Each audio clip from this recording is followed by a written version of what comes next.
This tip is brought to you by Trophy Taker, leading the way on the line and in the field. Hey everybody, today we are going to install the Trophy Taker Xtreme FC top slot drop away rest. Yeah, this isn't a kung fu movie. It's a rest installation video, so let's get on it.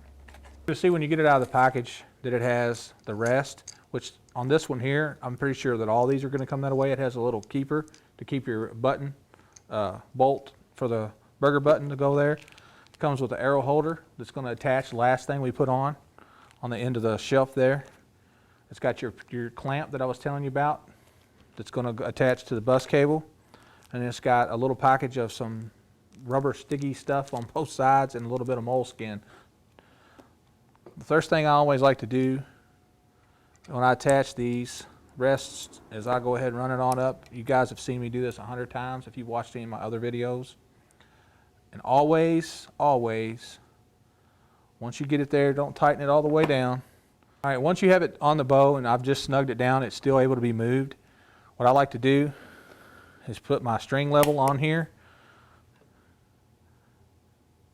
You guys know all about this. Level the bow. Go ahead, put the level on the rest. Get it level. That way everything's in a 90-degree angle. That right there is perfect. Okay, now that we've got the rest level on the bow, your next move is to go ahead and set your center shot. You can learn how to do that by going to the basic rest installation video if you haven't already watched it. I'm going to skip the step just for time. We've got it set on the center shot.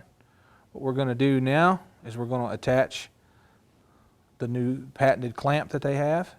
This is a really ingenious idea. I'm surprised nobody's came out with it before now. And this little clamp, it's two pieces in a package. You have to put them together. It's open so you can slide it over your bus cable. It's got a little patented clamp thing that snaps in here, and it's going to allow it to hinge over and lock down on your bus cable and on the cord to the rest.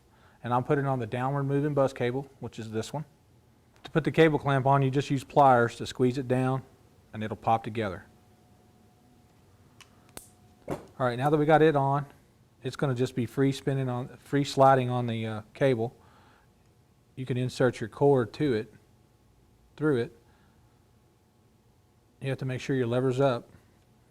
What it does is it's got a cam action with teeth that locks down on the cable and wedges it against the cord so that it doesn't slide.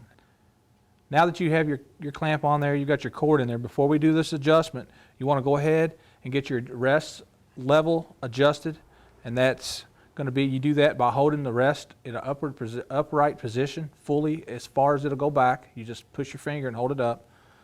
You put your arrow shaft on there, and then you set the arrow level, just like in the basic tuning video.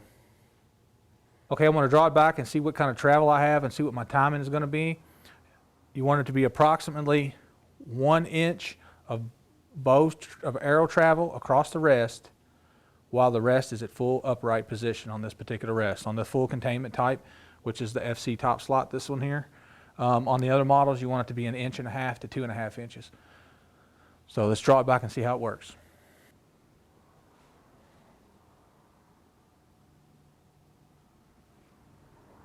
All right, you can see right there that I have 1 inch of string travel and the rest is not moving at all.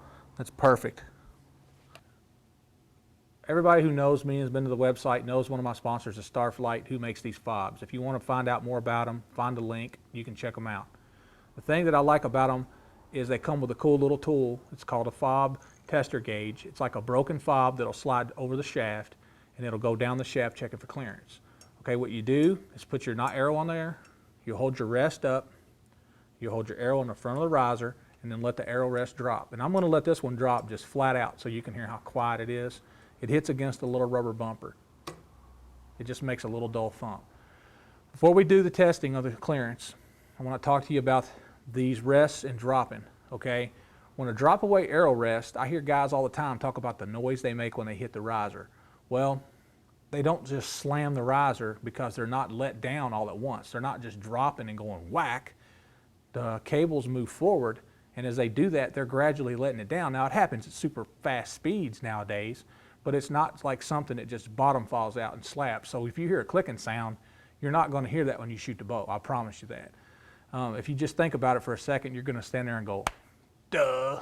So anyway, we're going to go ahead and run our clearance gauge through here and test it. And I know for a fact we've got way more than enough clearance for the fobs to work. And I'm not here to just promote fobs. If that'll clear, guys, fletchings will clear, feathers will clear, blazers, anything you use, you'll have clearance with no trouble. Okay, everybody, that's how I installed the Trophy Taker Arrow Rest using their new cable clamp. You can also do this with serving if that's what you desire to do. I like the clamp. It just makes it so much more simpler and easier. So the home guy can do it himself, the do-it-yourselfer kind of guy. Thanks for sending me all the emails. By all means, keep them coming. I enjoy answering them, and I enjoy your questions and your comments. If you guys visit any of the websites from my sponsors and from the people who are sending me rests and I'm doing the installation videos for, by all means, be sure to tell them that Kenny at BowTuningTips sent you there, so they know that my message is spreading and the things that I'm doing is working. We want to keep this thing going so that I can do even more installations and get you guys some good tips out there and make you a better archer. Until next time, stay tuned.